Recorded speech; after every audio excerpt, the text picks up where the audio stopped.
Hello and welcome back to another episode of the Road to Rank podcast. My name is Dr. Steven Kruger and I'm here to give you advice for a successful residency match.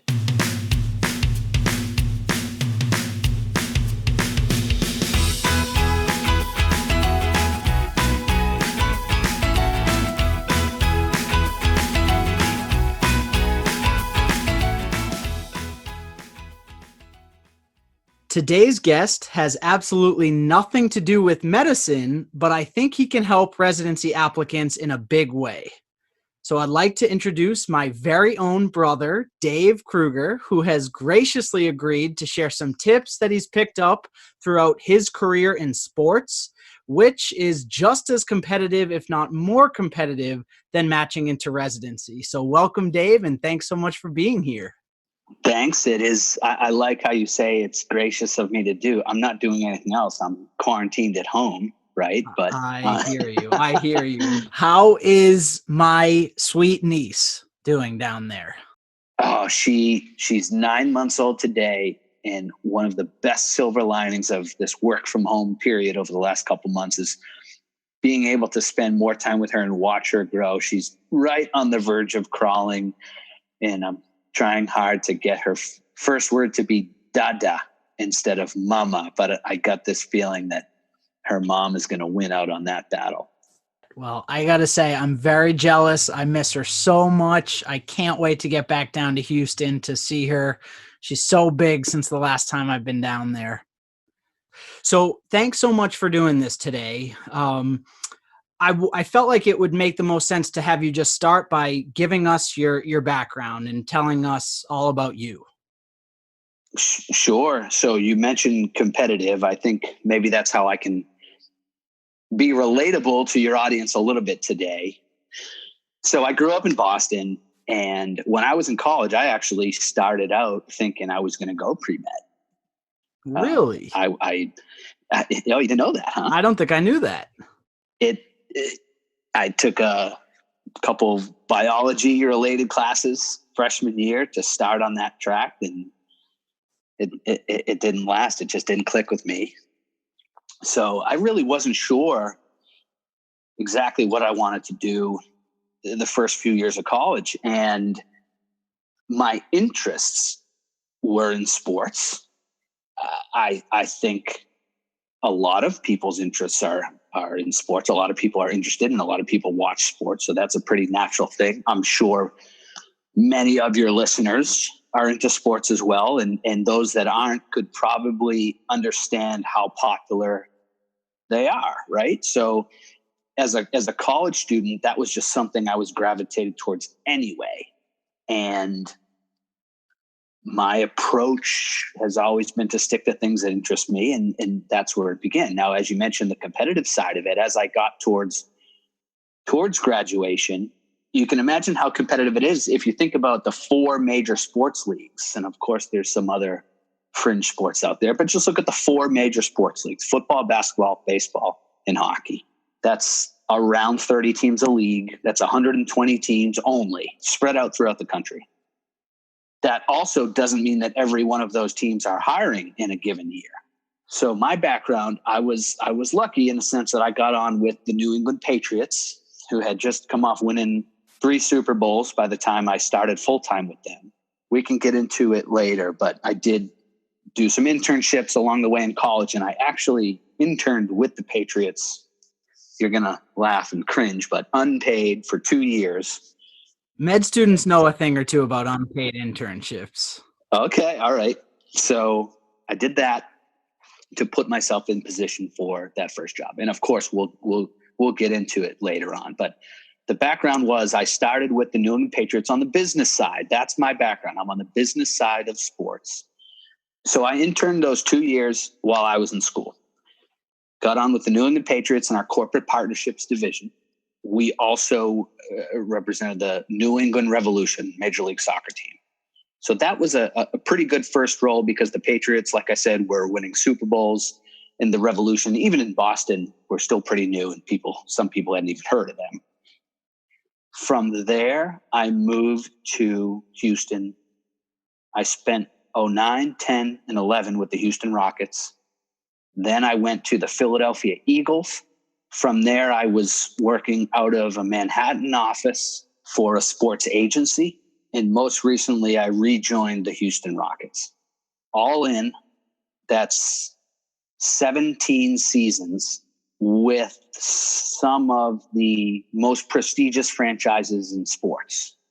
Big markets, Philly, New York City, Houston, Boston, very successful teams that do a lot of good in the community as well. They're really model franchises, and I've been lucky to have that experience with those. So my background is that. And my role right now, by way of introduction, is to build new corporate partnerships, to go out and find businesses that want to reach our fans in unique ways. The Rockets make things cool, and the brands lean on us to help them connect with our fans. Does that make sense? It does. It does. And I love hearing this every time you tell it because, you've heard me tell people before, and I do. I tell people all the time, Dave has one of the coolest jobs in the world. I really believe that. I mean, it's so much creativity involved, but it does sound high stakes. I mean, I hear that in all the experiences you've had. That's nice of you to say. I feel like, have you ever heard the saying, you never want to be the smartest person in the room? I think I have heard that. I feel like on this podcast here, I'm among people who are a lot smarter than I am. So yes, thanks for saying it. It's a cool job. It's a lot of fun. But like you said before, it is very competitive to get into. I like how you say high stakes. It's definitely more entertainment than life or death, like often your field could be. But there's just a lot of interest in it, and yeah, it's a lot of fun. And I hope that some of the things that I've learned along the way, and to be able to get some of these competitive jobs, will help as your audience is looking to match. Right. So that's great. So let's get more into that because I want to, squeeze as much out of you as I can during this interview. So tell us a little bit more about how you got started in your field. Sure. So you've heard that also the phrase, it's not what you know, but who you know. And that is so true in the sports industry as well. So networking for us is crucial. Tell me, is that the same on your side too? Is networking a big part of matching?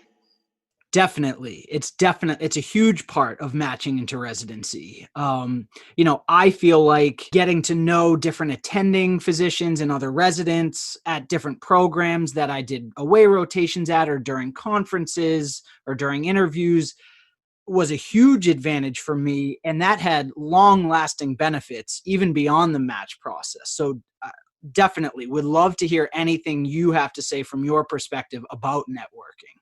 I think that networking is so important, not even in your own field or line of work or where you want to go, but even outside of it too. You never know what it could lead to when you're out and about and meeting somebody. And I've heard it said before that nothing happens when you're sitting on your couch.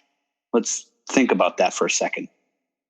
Along the way, throughout my different interests, whether it was high school, whether it was college, leading up to that first job was just trying out different things and joining different groups and volunteering here and there and just building the network through being active. I think especially just starting out, being like that, taking that approach, it is crucial. Now I have a 9-month-old daughter. I don't have as much time to be out and about at events or conferences. Of course, conferences for work. Yes, I still do that. But some of the extra stuff, it's a little more difficult now. And I'm glad that I took the time when I was younger to network as much as I could. So can you give me a specific example of how that kind of networking mentality, even if it was at, in high school or college or whenever it started, how it actually helped you get into the first job? Absolutely. I'll give you the example of how it led to a job at the New England Patriots. When I was in high school, I attended a program. It's called American Legion Boys State. At the time, I thought I was attending it so it looked good on my college resume, right? On my application for college. That's why I went. And of course, once I attended, I learned a lot and grew as a person and all that. But I made a contact there. I made a friend. He happened to be at Boston College at the time. It was one of the counselors. That led to a mentorship then, where he helped me with my transition to Boston College. Now, when I graduated from college, guess who worked at the New England Patriots? That guy. So that is how I got that first internship. Now, looking back, if you ever told me that going to this program as a junior in high school would lead to a job at the New England Patriots, that's what you said. You can't know. But just being active, getting out, meeting people, that is an example of how that led to my first job. That's great to hear, and it's a perfect example.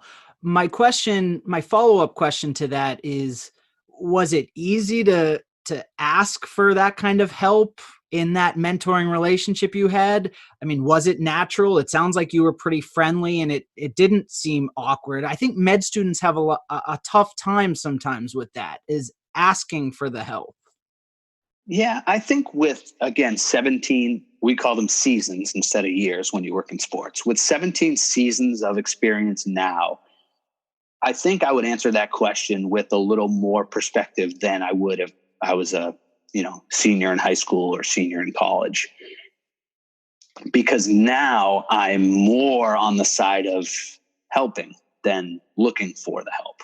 So when it comes to leaning on mentors, or when it comes to networking with somebody that you think can help you get to where you want to go, the philosophy I would encourage your listeners to take, and the advice I would give, is to instead make it about them.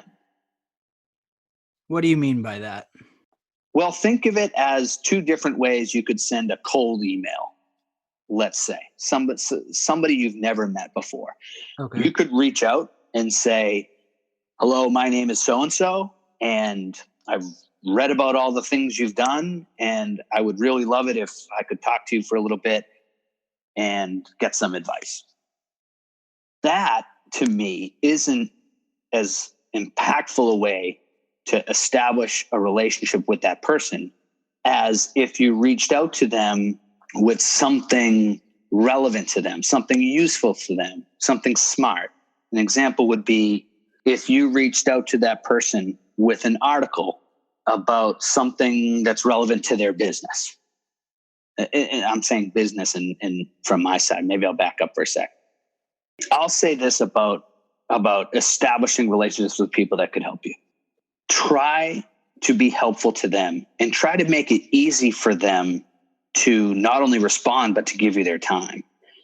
And I think that by reaching out to somebody with maybe a relevant piece of information that could help them in their research or help them in their business, instead of asking for advice, asking to interview them, essentially it's the same thing. You get a conversation where you get to learn something and get to know them a little bit, right? But maybe they don't look at it as much like they're spending their time helping you. People like to talk about themselves.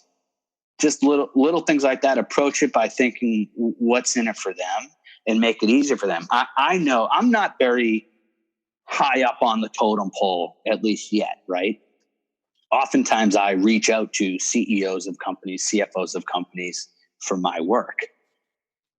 I'm not that high up on the totem pole, but I am extremely busy. And when a graduating senior reaches out to me, I don't always have time to respond right away. Sometimes I forget.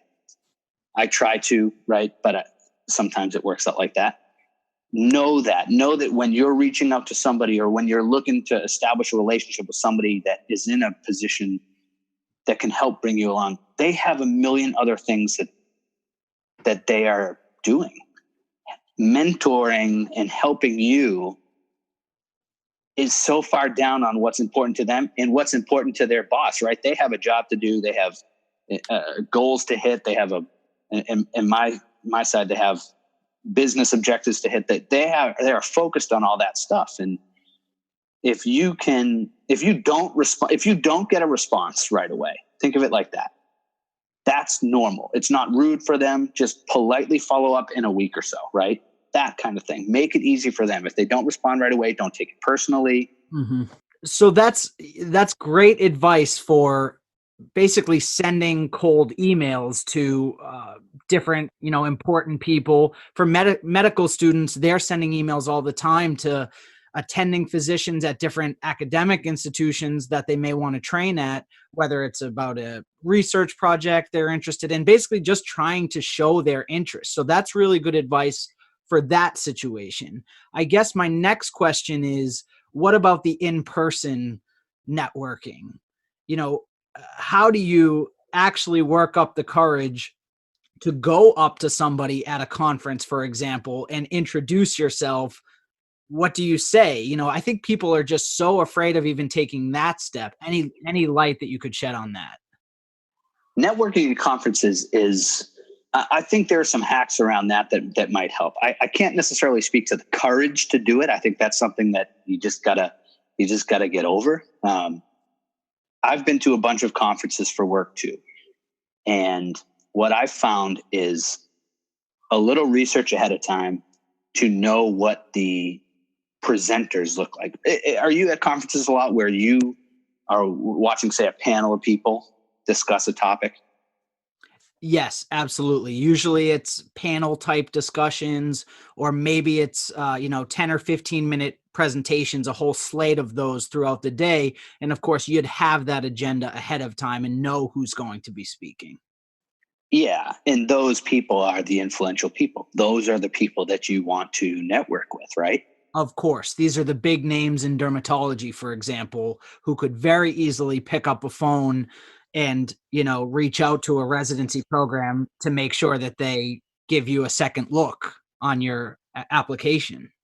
Right. So, especially if you know that list of presenters beforehand, preparation is key then to some important networking. You may only have one shot to get to that person. And like you said about courage, if you feel prepared, if you know who your target is, right? You know who you want to meet, and you have, say, 2 minutes at some point in the conference to get in front of that person.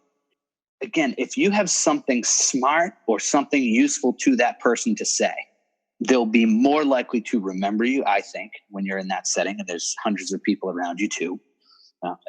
Of course, you want to try to follow up afterwards and reference that useful thing that you said, that thing that made you stand out. And I have a tip or two to make that a little bit easier. I would say oftentimes what I see at conferences is after the panel, those speakers matriculate down the stage and they're off to the side of the stage.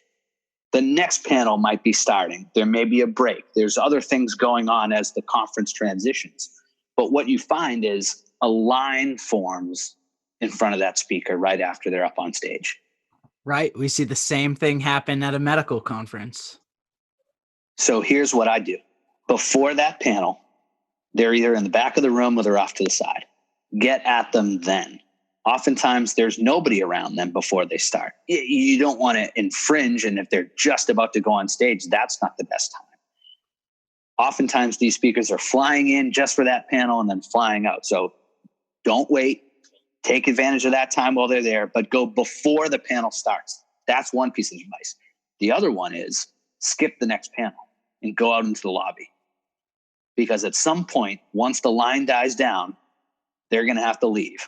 I found that most of the time, those people aren't just hanging out to watch the next panel. They're off to they're so important, right? They're off to their next thing. So I found that I've done my best networking in the lobby of conferences. I'll skip it's not even skip the whole next session. It's just the first few minutes of it. But you want that time with that influential person, with that person that you want to network with, without a million people around you and without them looking over your shoulder like, all right, what's my exit strategy? You want their attention. You might only have 2 minutes or so. And if you can do that, say you get them in the lobby after their panel and you have something useful to say, or you make a comment about something they've done in the field or research that they've done or something like that shows that you have done your research. You have done your homework. That's all you need. You've made your impression. ask them if it's okay if you follow up with them on LinkedIn or an email or something like that. And the spark is ignited. Honestly, that's great advice for med students at these conferences, because we find ourselves in almost the exact situations you're describing. I'll tell you, for me, what I've done is basically just go up to the person and introduce myself and say, I just wanted to say hello and thank you for that talk. But I think you're basically saying that's not quite enough. So it sounds like you do kind of need to have something to give them. And I'd love to hear more examples of that. Like, what have you told people, or what, obviously we're making comparisons, comparing apples and oranges with two different fields a little bit, but I do think this can be helpful. What kinds of things do you approach people with? I think the key with all of this is just to make yourself stand out. And for you to say, or to take it as I'm saying that's not enough, that's not what I wanted it to sound like, or what I really meant by it. Because even just going up to the speaker and introducing yourself, like you say, let's say there are 10 people that do that after the panel. Well, so how many people at the conference? Let's say there's 300. 10 people introduce themselves after.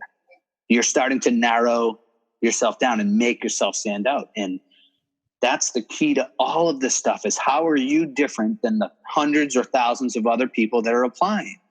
And just introducing yourself is good. If there's something else that makes you stand out that you can say, right? Like if it's a note about some work that they've done, or maybe you have a mutual connection, look them up on LinkedIn. I saw that you know my professor from this or that. And if that rings a bell with them, then golden, right? If they say, you had so-and-so as a professor, he was my roommate in college, all of a sudden you're in. But what's the worst case scenario? They look at you with blank eyes and say, oh, no, I don't know who that is. You know how sometimes people accept connections on LinkedIn without really knowing who they are. So if you were going to use that example, it might not go your way, but that's okay. You haven't lost anything. If anything, that shows that you've looked them up and done some research before. So anything that you do is going to help you stand out. And the more you can do, I think the better off you'll be. But it would be nice if you can get into a situation where they agree to a follow-up at some point. And that's where you want to make it as easy as possible. Continue to follow up with them. Think that they may not respond right away, and don't take it personal if they don't. Suggest days that work for you so that you don't have to do much back and forth on a time. That's all common sense stuff, I think, but it's important to know. Just make it easy for that person, because they're so focused on so many other things. And don't wait either. That follow-up note should come as soon as possible after that chance encounter. If anything, from the seat at the next session in the conference on your phone. It's easy enough to find ways to reach them. A lot of people have their websites listed. Right. I mean, even at conferences, they'll list their email at the end of the presentation. I mean, they're very open to getting that communication. They're telling us that they're open to that. And I think now it's up to, at least in my case, medical students to just reach out and grab what's being offered to them. Now, let's say the conference is over, some time has passed, and there isn't a fresh encounter that you can reference when you're trying to touch base with somebody. Maybe it's an old professor, or maybe it's the head of a program who you want to meet, or the head of a program that you're applying to. I think that it's okay to reach out directly, almost like a cold email. Again, I'm used to doing this. I'm in sales, in sports. It's part of my personality. So I understand some people might not be as comfortable just reaching out to somebody cold. But going back to that notion that if you send something smart or something useful to them, that should alleviate the anxiety you have about doing it. Make it about them. You're more likely to get a response. I think it comes off better in their eyes too, that it seems like you're in it for them. And that's why, like I said earlier, about approaching it, asking them to interview them instead of asking them for advice. It's all about making it easy for them and make it about them. Another example that I run into a lot from this side is sometimes a graduating senior, in my case, will reach out and say, I'm looking for a job in sports. Do you have anything available? And this may be somebody that I've already connected with, that I had a networking call, phone call, months before or whatever. A lot of times those are set up by mutual connections. They may just reach out, hey, is there anything available at the Houston Rockets? That's not the best way to approach it. I think the better way to approach it, again, in my case, and you can relate this to you guys, but would be, I saw on the website that this position is available. Can you tell me who the hiring manager is for that position? I could answer that email in 2 seconds. I don't have to do any work. They already told me what position is available, right? So if they reached out to me and said, do you have any openings at the Rockets? Think about what I would have to do to answer that email. I would have to maybe go to HR, check in with other departments. All I would know is my own world, really. I would know if we're hiring anybody in corporate partnerships, but we have a social media team. We have a press relations team. We have the guys that run the scoreboard. We have security. There's so many departments in our building that I don't know if we're hiring, right? So I have to do work to then answer their question. And think about what my job is and what I'm paid to do. Helping out this graduating senior is so far down my list. And I'm not even that important, right? I'm not even that influential. So make it easy for the people. Make it so they can reply with a one-word answer. Even say in the email, feel free to reply yes or no. Make it easy for them, make it about them.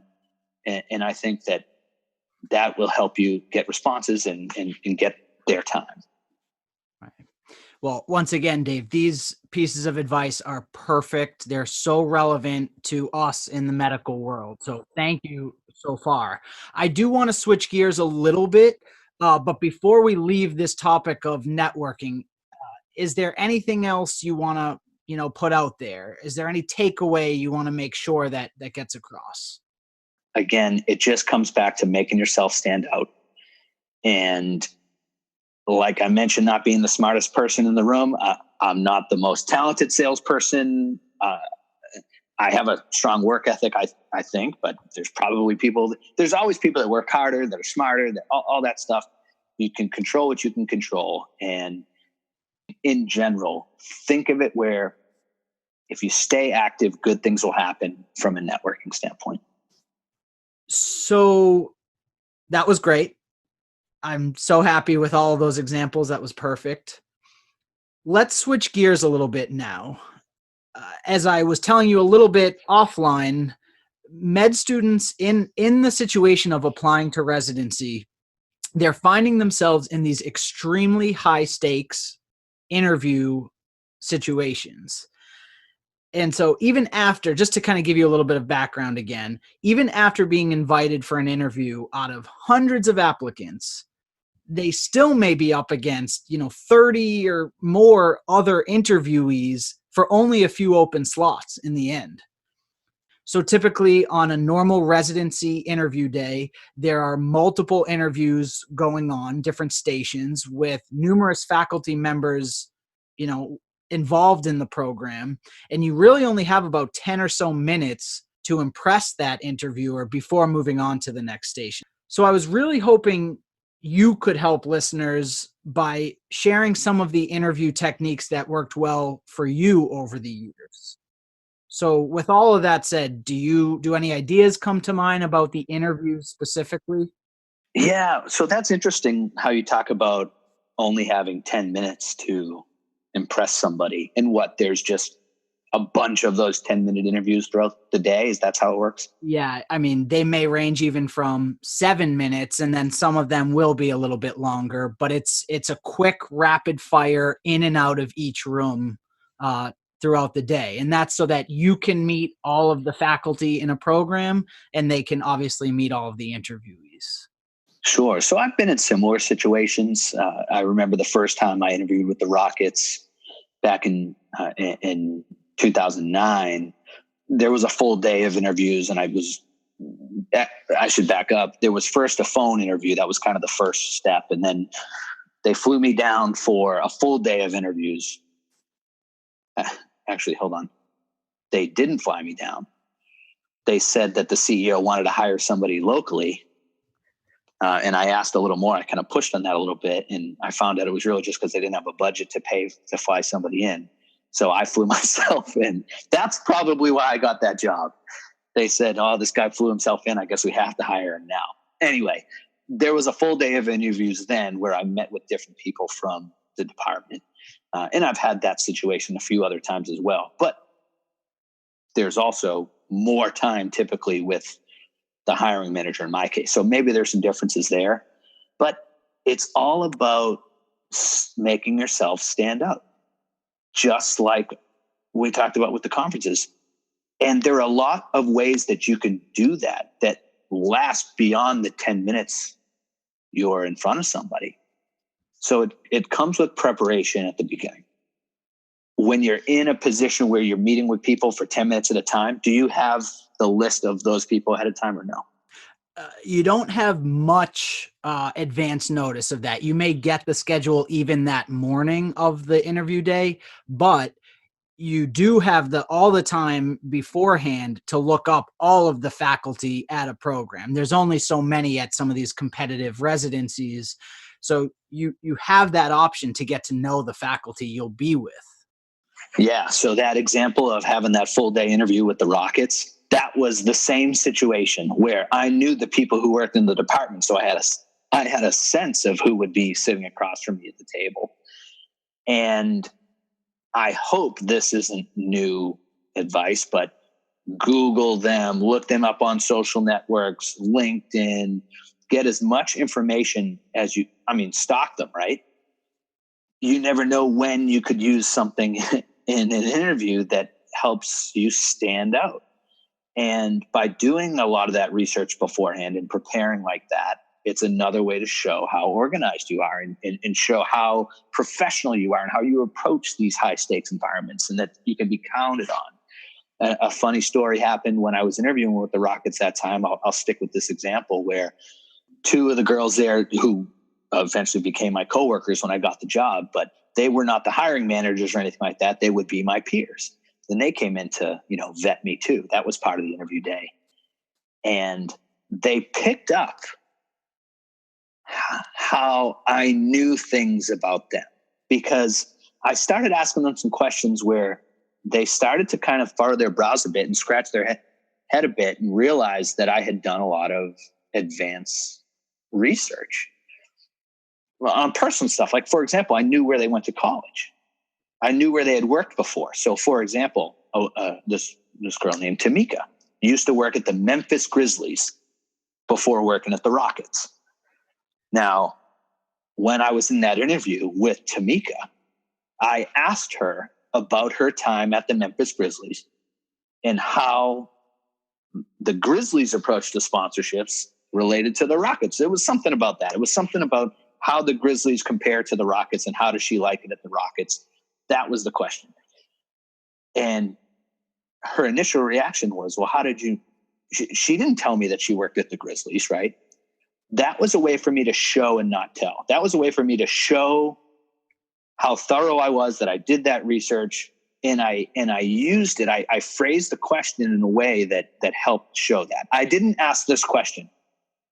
I didn't ask, how is the culture at the Rockets? I don't know if that's a question you would ask. What's the culture like at this program? Something like that. Instead, I said, Memphis Grizzlies, blah, blah, blah, blah, blah. How does that relate to the Houston Rockets? I kind of phrased it in a way that showed that I'd done that research. Does that make sense? It does. And there's a perfect parallel to medicine again here, because again, you can look up this information. And I was doing this even late at night, the night before an interview, because often we're flying in just for one day. It's a very busy time, the interview season for residency applicants. And there's often not a lot of time in between, but it's so imperative. I completely agree with you.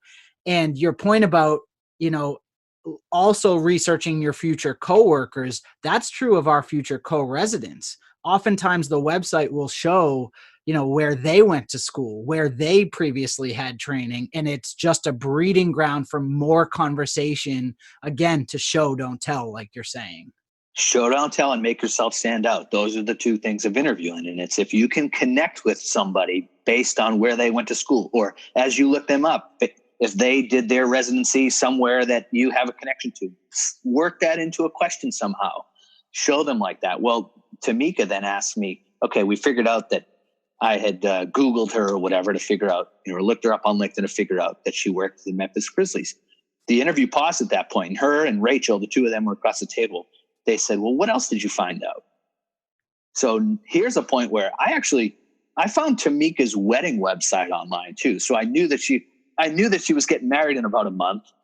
Now that's a situation where I didn't know, is that appropriate to bring up, but I just read the room and I had that information. I had that arrow in the quiver, right? I could use it. I could not. And this situation came up where she asked me directly, what else did I find out about her? And at that point, I kind of laughed and hesitated and said, no, we don't have to go there. And they're like, no, they insisted. And they were kind of laughing. So I was reading the room and I just looked at Tamika and I said, Tamika, I think you're going to make Glenn a very happy man. And would I do that in another situation? Maybe not, but they ate it up and they were laughing. And I think that was the moment where they realized that I'm the guy that they want to work with. I mean, that could have gone either way, right? But it was a little bit of a risk, but I had the research done. I was thorough enough in that, and I had it in my notes to use if I wanted to. And I honestly think those kinds of moments in interviews have gotten me jobs in these competitive fields. They've helped me stand out. They've helped me show, not tell, and not sound like cliche answers, right? Yeah, I love that. I want to draw another parallel. As residency applicants, we're offered a pre-interview dinner the night before, where you're just sitting around with residents and you're, it's very much a small talk situation, but you can get some questions answered about the program. This is a perfect example of how you can kind of show, don't tell, like you were saying. But also, I love that idea of reading the room. This is something that, unfortunately, I think a lot of med students struggle with, is like always trying to, do the right thing and thinking too much, getting in your own head, but just taking a step back and reading the room, feeling like what's appropriate. And, it almost helps to kind of relax the situation a bit. And I guarantee it makes people more likable during these interview days. And maybe a different way to look at that too, for some people that might not feel confident in reading a room, is not to get too hung up on your on paper resume. Because think of it like some of the most competitive undergrad universities, right? A lot of the most competitive schools could fill their entire incoming class with valedictorians and people who got perfect scores on their SATs and that kind of thing. But they don't want to. That's not how a university wants to form their incoming class. And in this case, in my case at least, I'm up against people that have really good credentials. As I've gone to different roles in my career, it gets even more competitive. And it becomes way more than just what you've accomplished. It becomes way more, in my case, than how many millions of dollars in deals I've done. In your case, it's not just about the work you've done, the research you've done. The board scores. At some point, there's just so many people that have those scores. What makes you stand out? And by coming in with some of that personal information, or I love that pre-dinner thing. That's a great opportunity to humanize yourself. That's really all it's about. Find a human connection, because those people on the other side of the table or the desk or whatever, the conference table, at the end of the day, you're just looking to connect with them. That's exactly right. We see this all the time, that, what's on paper, your resume, is what got you the interview. But once you're there, it's a level playing field again. And I really feel like in my own case, interviewing for a competitive specialty, I really, I had good board scores, good grades, but I didn't have nearly as much research experience as some of these other applicants. There were things that other people had way above and beyond what I had in certain parts of the application, I'll say. But the interview day, like I said, was a level playing field, and it's your chance to show the human side of you and bring you out of that group and make you stand out. That's right. So let's go back to, your preparation. So how else do you prepare for an interview day? Sure. So again, the two things are show, don't tell. That's one. And number two is how you stand out. Print out your notes. Don't handwrite them. Print out your questions. Have a ton of them. I want to get to questions in a sec too, in preparation for questions, but print them all out so that when you sit in front of that person or that group of people and you open up your notebook and they see how professional you are by having your notes printed out versus handwritten. It's such a little thing, but if there's 400 people applying, printing out your notes and your questions and showing that when you open how thorough you are and how prepared you are, it's not going to get you into the program, but it's certainly not going to hurt. And if only 100 people out of the 400 that applied did that, you're chipping away, right? You continue to, just like that conference example, how many people go up to talk to that panelist afterwards? You're just slowly but surely trying to make yourself stand out. So yeah, printed materials on nice cardstock or handwritten thank you notes if that's appropriate. If there's a chance to do that, I would do it. I think it's just another way to stand out. Again, all these things add up. And yes, you have your 10 minutes, like you say, in front of somebody, but then the leave behinds are different. Every little encounter with you, whether it's something in writing or whether it's how you greet them at the pre-interview dinner, all those things start to add up. And the more you can make yourself stand out from others, even in those little ways, just wearing a different color tie. If it's not noticed by the end of the night, find a way to say it, work it into conversation. Oh, I even wore my, you don't have to say, look at how thorough I am, or, look at how detail oriented I am. Not like that, but you're interviewing for the program. So find a way to show off what you've done in those ways. And little by little, you'll start to stand out. And I think that would be the main thing.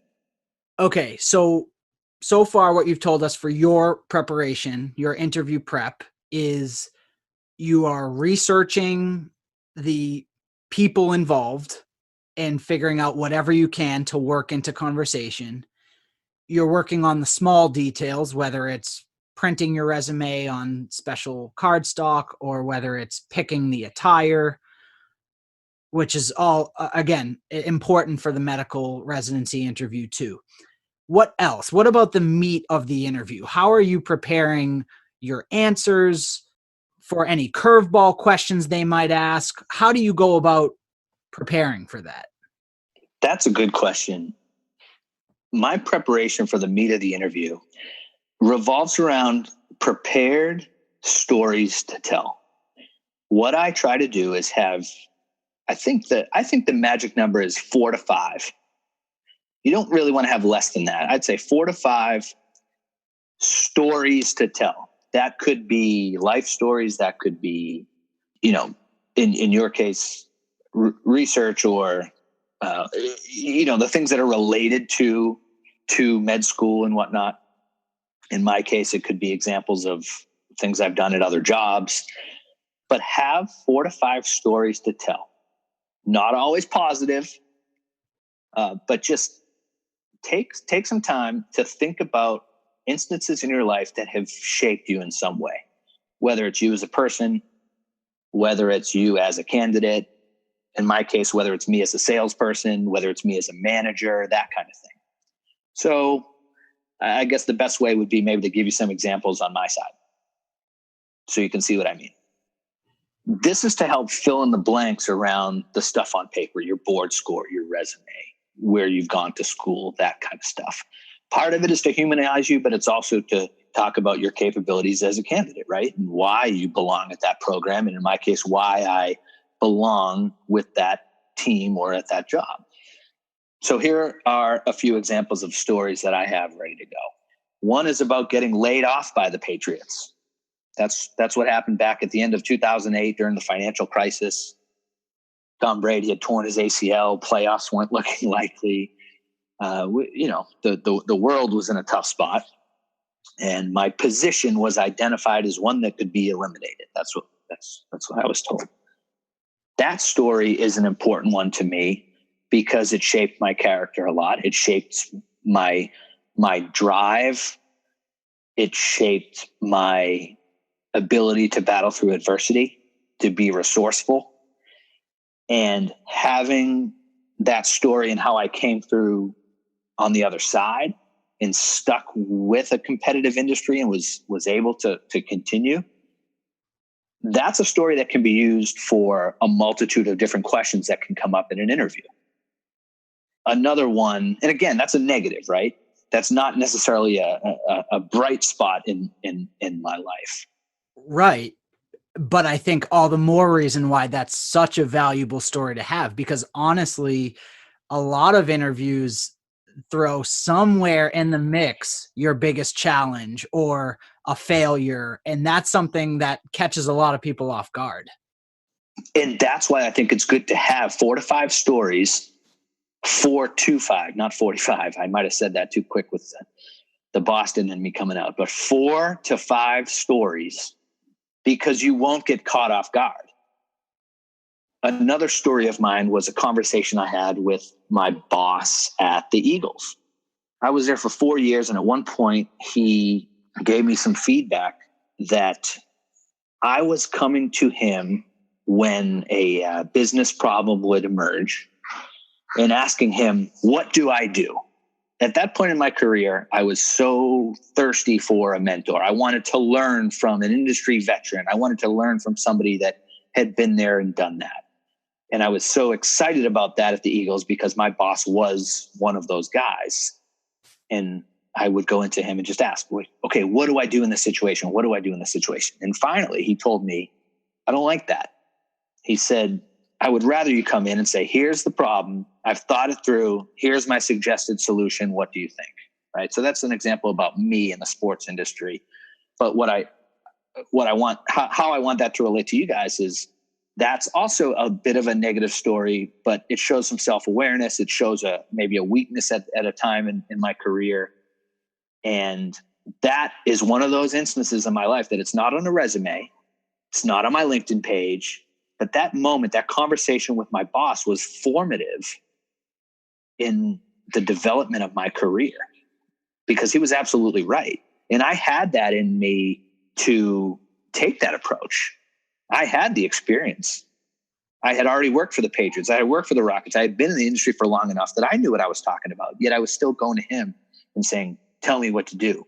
So that's maybe a little too specific, but that's another story that I have kind of in the arsenal. You know, every time I see a parallel to the medical field, I feel like I just have to point it out. So, that's a great example of what we call graduated responsibility in medical training, specifically where I am in residency right now, but even as a 3rd year and then 4th year medical student, you're given more responsibility, and the conversation in your mind has to change from asking what the management plan is for a patient to this is what I think based on what I'm learning now I would do if I was, in that situation. So it's just kind of a nice parallel. I felt like I had.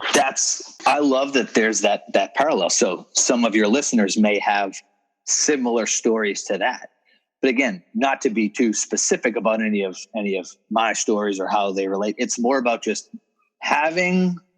they're not canned answers, right? They are experiences that you've had. You know your own stories. You don't have to think about what to say. But again, it's about showing, not telling.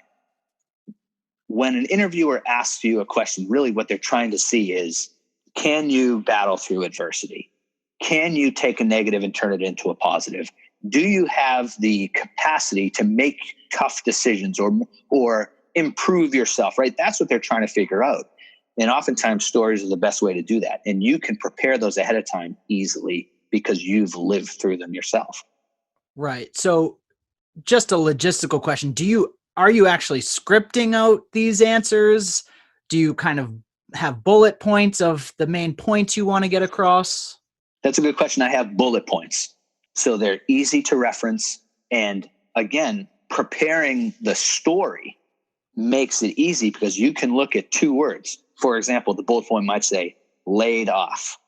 That's my reminder that I want to cover that story because it shows the interviewers how I was able to battle through adversity, as an example, or how I was able to be resourceful, make the best out of a situation, that kind of thing, right? So I know the story. And in your listeners, if you prepare it and if you think about those formative instances and experiences in your life, they could be from anything. You don't need it scripted. You know the story. All you need is a bullet point so that when they ask you a question and you get stuck, you can glance down at your 4 to 5 bullet points and grab one of them, right? Grab one of them and answer with that. And I think the bullet point, you don't want to hesitate too much if you're stuck or stumped on a question. And that will help you if you just have a bullet point form. So I kind of like that you just gave us 2 negative examples because those are often the harder ones to come up with. Yeah, I think that's a good takeaway. It's easy to come up with a positive story, and you should have, of course, a few of those in the repertoire as well because you'll want to talk about those. Just think of it as the story is what shows it, right? The story is what shows the qualities they're looking for, rather than just come out and saying, I'm detail-oriented. Tell a story that shows that instead. Right. No, I really like that. I mean, it's so versatile once you're actually in the interview room. I mean, it's more work on the front end because, reflective work where you actually have to think about these things and spend some time with yourself and really figure out these formative experiences. But then once you have them, they're so versatile. And honestly, like I mentioned, in this situation of applying to residency, you could be interviewing 3 times a week at 3 different programs across the country for 4 or more weeks. So these things come up all the time. You get into a groove, you know what's coming. So again, having these few stories to lean on is huge. Okay, so you just gave us some great advice for preparing for the interview. Now let's move and shift focus to the actual interview day itself. Even the mechanics of it, the logistics, waking up, walking into the interview room, anything you can say about the interview day now. It goes without saying, give yourself a ton of buffer time. I'm saying it though because it's crucially important. There was one time I was 5 minutes late to an interview. I would not hire me after that.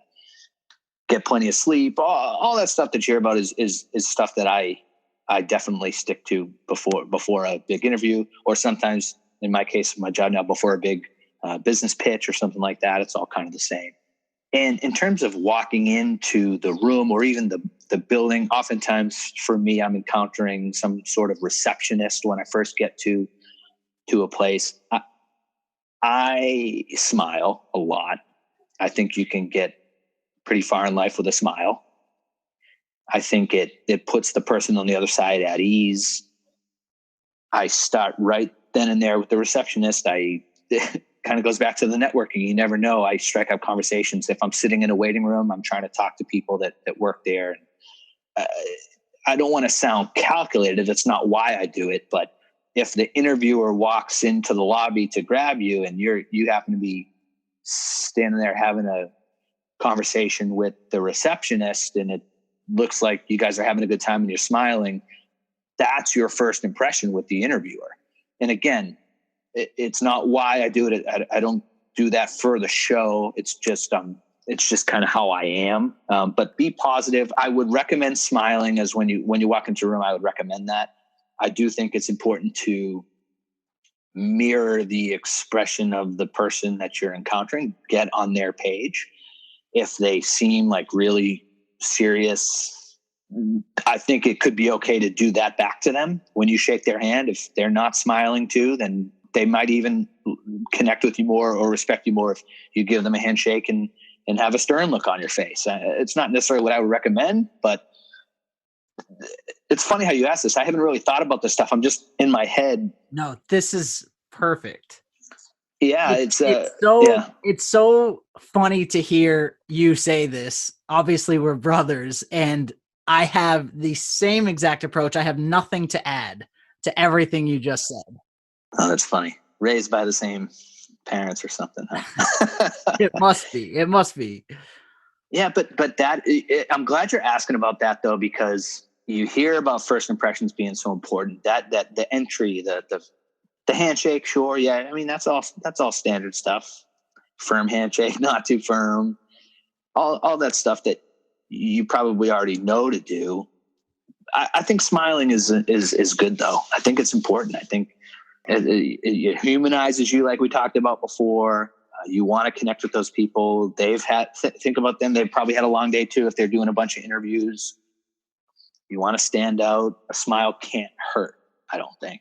Right. And honestly, even if you're nervous and, feeling stiff during the interview day, it really does help to lighten the mood, and it makes the interviewer's job a little more, enjoyable that day. And it can kind of give you that edge in that respect.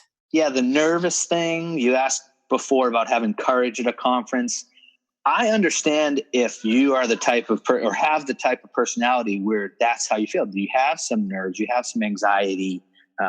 That's where the preparation is key. Like we talked about, you can alleviate a lot of that. Maybe not all of it. I mean, these are, like you say, high stakes and stressful times. But the better you're prepared, and that's work, right? But look, if you're going to get that position, if you're going to get into that program, if you're not doing the work, then you probably don't deserve it, right? And that's where the preparation ahead of time will help with some of that anxiety. If you can go in knowing that you have your stories lined up, you have your questions lined up, you get everything's all set, then that'll help too, and you can walk in with a smile on your face because of it.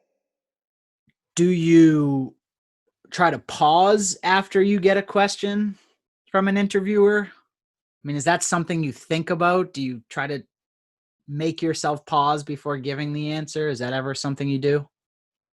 I don't think I do that knowingly or on purpose, but if you can train yourself to do that, I think that's a good thing. And I also don't think that the interviewers would notice. It might seem like a long pause to you, but if anything, it helps you collect your thoughts, show your poise. Again, show, don't tell, right? And I think having pauses here and there, even if they notice, that doesn't hurt at all. Yeah, if you can train yourself to do that, that's great. I don't, though. Okay. Yeah. For me, as someone who is quick to, open my mouth and do a lot of ums and likes and, these types of things that just don't sound as professional in an interview, it has been helpful for me to really try to focus on that pause to collect myself. It's just a small tip. You seem to have good self-awareness about that. For you say or you need the pause, it helps you.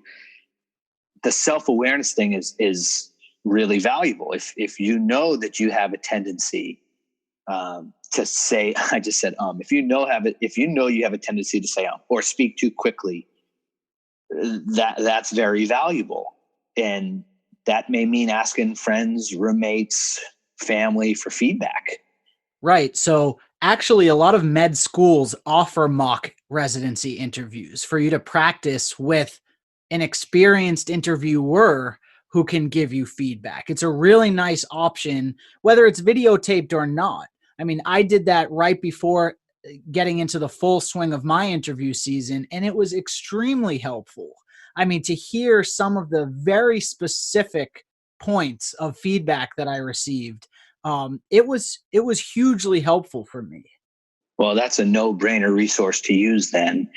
If anybody doesn't have access to something like that, it could even just be try to get into the habit, putting in your notes on the bottom of the page, ask for feedback.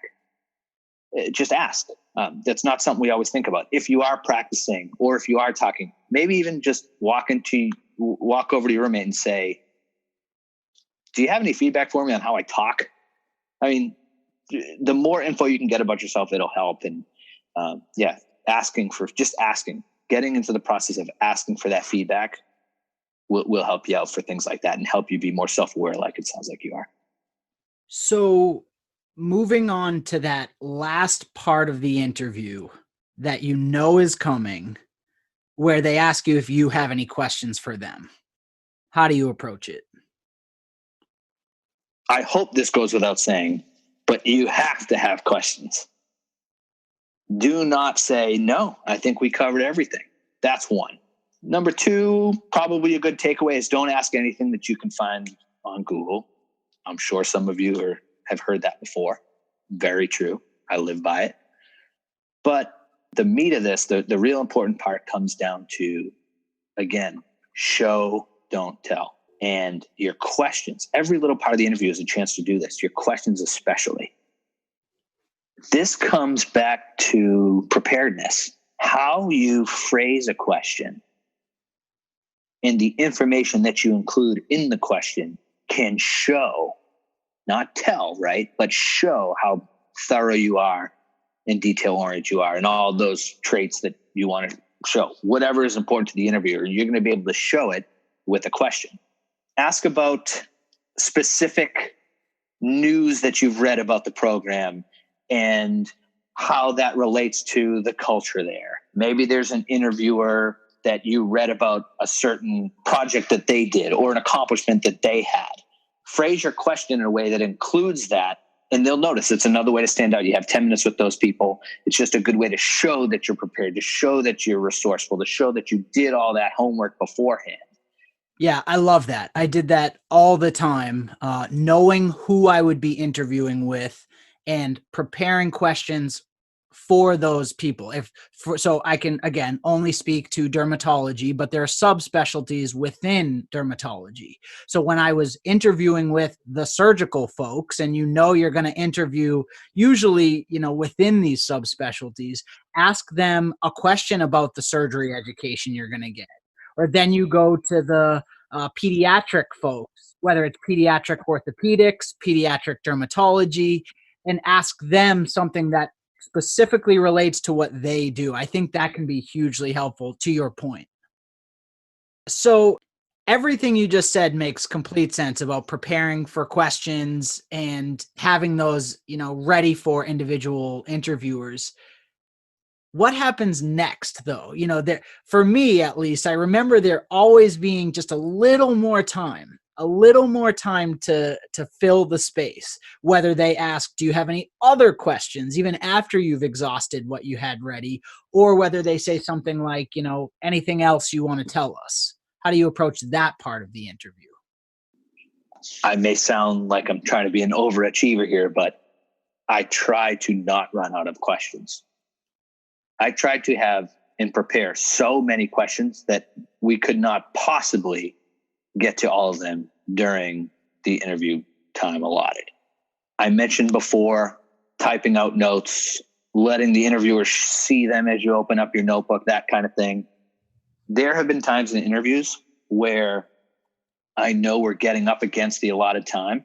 And also I think it's good to acknowledge that you're respectful of their time. I've paused interviews at times to say, I've actually held up a printed piece of paper with a bunch of questions on it and said, we've covered a lot. You guys have been very gracious with your time. We've answered a bunch of things. I still have all these questions, and I literally have shown them the piece of paper, but I know we only have 5 more minutes.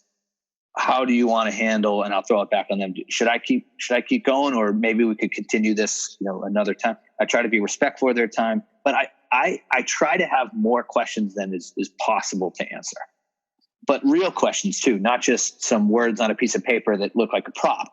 Because if they say, no, you know what? We don't have anything else for another hour. Let's ask away. Then I got to have questions ready that are real questions. So it's all part of the preparation. Have a ton of questions. So what if actually the way they end it is by asking, is there anything you feel like you weren't able to share with us yet? Great question. This is another example of where having your stories in bullet point form could come in handy. I've been in interviews before where I only covered 3 of the 4 that I had. And in that exact moment where they ask if there's anything else I wanted to cover, I've gone to that 4th or 5th story to fill that time. And honestly, it's not just about filling time. It's about conveying what you want to convey in the interview. It's about making yourself stand out. There have been interviews where I actually said, you know what, there's one other thing I wanted to share that we didn't get to cover. You don't have to wait for them to give you the floor.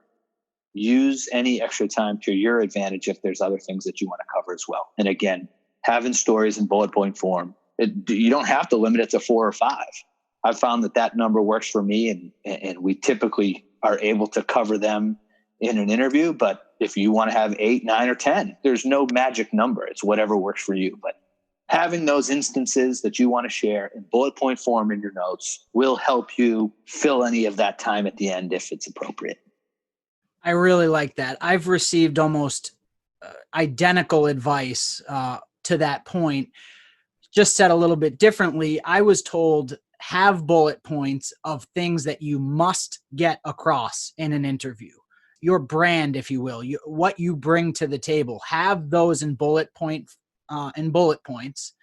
and make sure that they've all been hit, so that when that time comes at the end of the interview, if there's 1 or 2 that haven't been hit, that's when you jump in with, there's just a couple more points I just want to make here. Yeah, and it might be a little awkward if there's not a natural opportunity that they give you to share those thoughts. But this is your chance.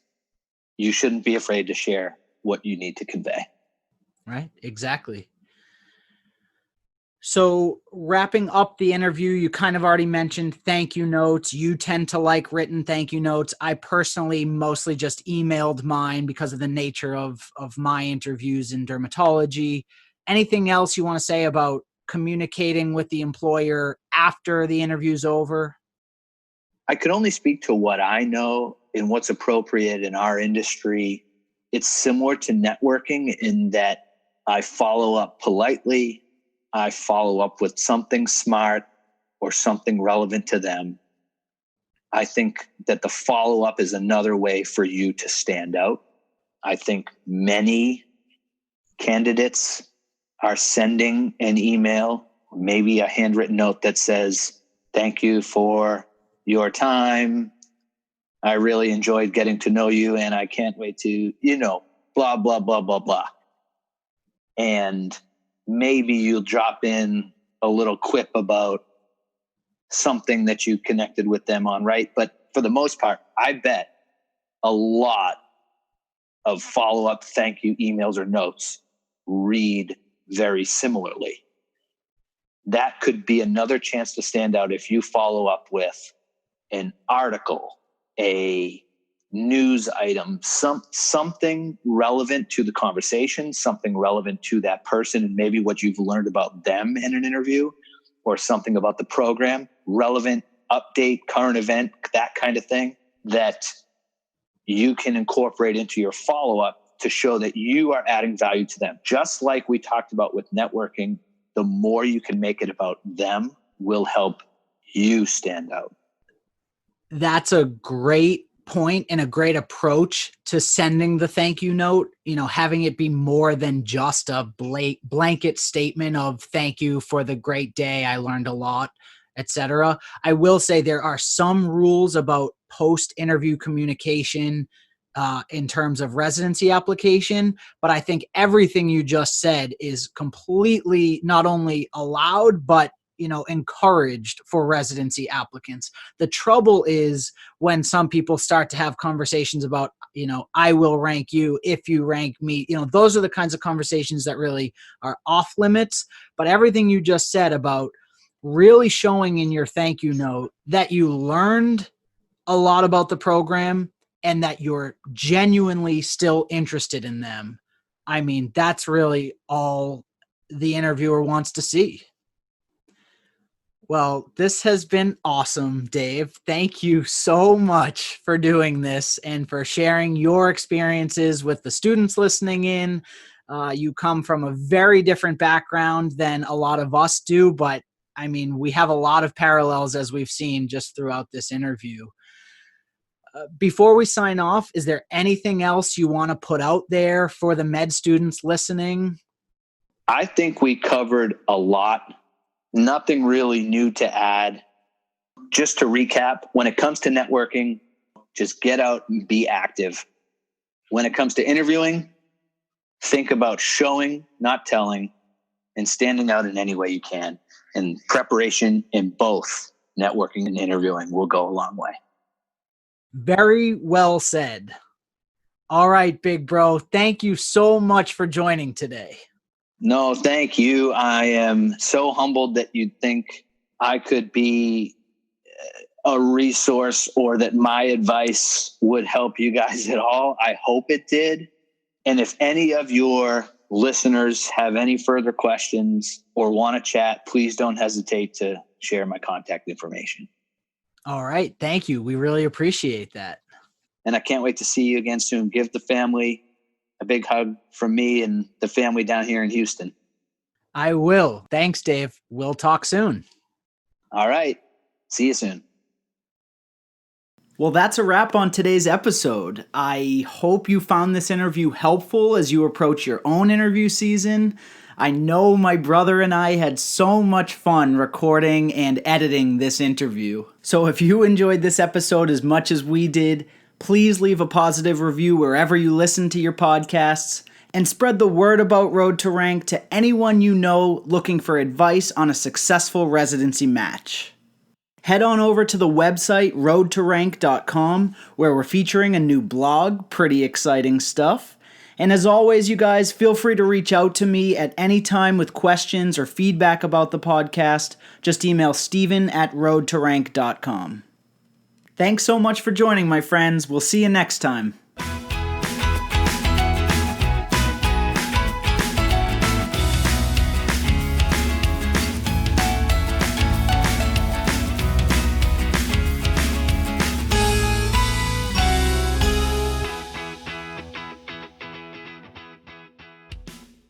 God. What is it? It's Dad mowing the lawn. I told Mom. You should keep this. You should keep this in the podcast. No. Put the video. Dad is mowing the lawn. Please, yes, please. That was like the main thing, was not having noise. So thank you. That would be great. Thank you. Bye. Aw, poor Mom. Now I'm being mean to Mom, but oh well.